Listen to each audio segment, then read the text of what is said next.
குஷ்பு வந்து பாஜகவில் சேர்ந்தது, திமுகவில் இருந்தது.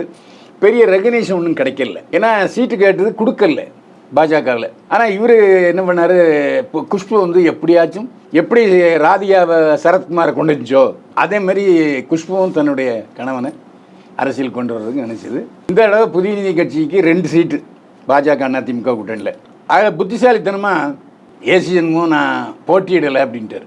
இப்போ அவர் போட்டியிட தொகுதி வந்து அதிமுக அவனுடைய ரிட்டையலில் மதுரை மேற்கு தொகுதியில் போட்டிடுறாரு. இவர் ஏற்று நிற்கிறவர் அமைச்சர், அந்த வேர்ல்டு பேங்க்லாம் வேலை பார்த்தவர், அதாவது நிறைய தெரிஞ்சவர். முதல்ல ஃபைனான்ஸ் மினிஸ்டராக இருந்தார், அப்புறம் செட் ஆகலை.